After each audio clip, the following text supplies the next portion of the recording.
Non era la pioggia a bussare alla porta. Era qualcun altro. Non era la pioggia. Quella fa rumore. E poi passa. Questo no. Di notte la casa cambia. Respira. Scricchiola. E ti costringe a pensare. Pensi di essere solo. Ma se lo fossi davvero, perché qualcosa continua a muoversi quando non guardi? Non è una storia di fantasmi. È una storia di solitudine, di mente stanca, di silenzi,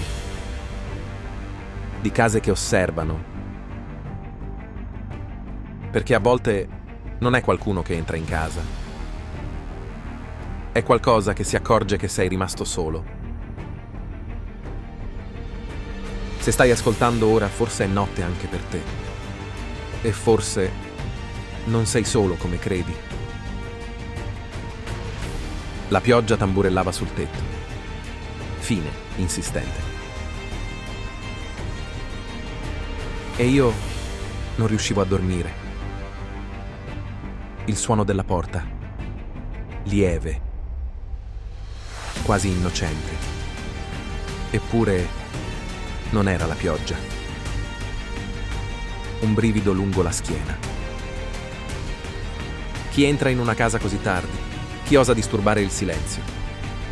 L'ingresso era vuoto. Nessuna ombra. Solo il rumore dei miei passi sul pavimento. Eppure lo sentivo. Quel movimento. Leggero, attento, curioso. Mi chiesi, sto impazzendo? O qualcuno davvero era lì? Il lampadario tremolava, una luce si accendeva, poi si spegneva, come se qualcuno giocasse con me. Mi sedetti. Cercai di respirare, di convincermi che era solo il vento. Ma il vento non sa camminare. Il vento non sa aspettare. La cucina era vuota. Eppure, il bicchiere che avevo lasciato sul tavolo si era spostato. Di pochi centimetri. E io ero convinta di averlo lasciato lì.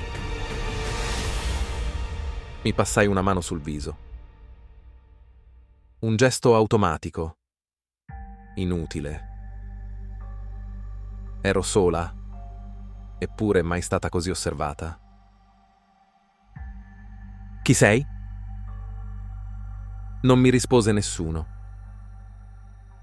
Ma un passo leggero dietro di me. Il cuore accelerava. E io pensavo a tutte le volte che avevo chiuso la porta, convinta di proteggermi. Ma da cosa? Da chi? Solo ora capii. Non ero più io. Non ero sola. Il silenzio non è mai silenzioso. Qualcosa mi osservava. Sempre. Cercai il telefono. Senza carica, senza connessione, come se qualcuno volesse che fossi completamente isolato. Il bicchiere in cucina si sposta. Ancora. Da solo. Minimo movimento. Io non rido più. Solo io sono qui. Eppure non lo sono mai davvero. Chi cerca chi? E se non ci fosse nessuno da trovare? Dannazione. Chi mi tormenta? Seduta sul divano, il mio sguardo cadeva sul corridoio. Lì, un'ombra. O solo l'angolo della stanza.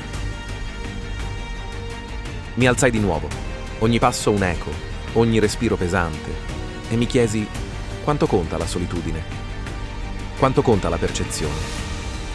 E se fosse tutto un gioco, della mia mente o di qualcun altro? Non c'è nulla, niente, mi ripeto. E subito dopo, ma se qualcosa fosse lì? Riflettere non aiuta.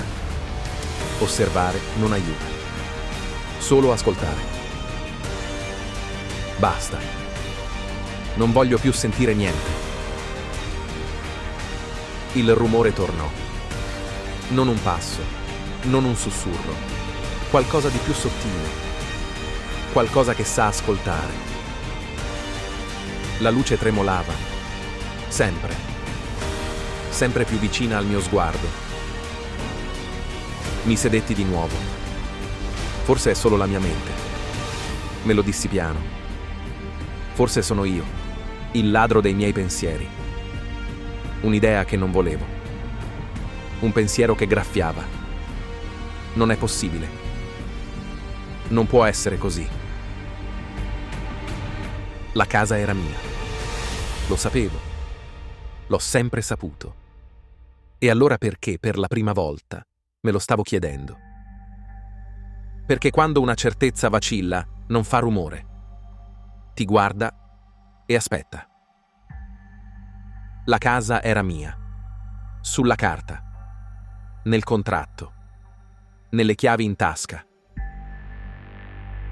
Ma non decidevo più io quando stare in silenzio. Quando ascoltare. Quando avere paura. E capii una cosa. Tardi. Troppo tardi.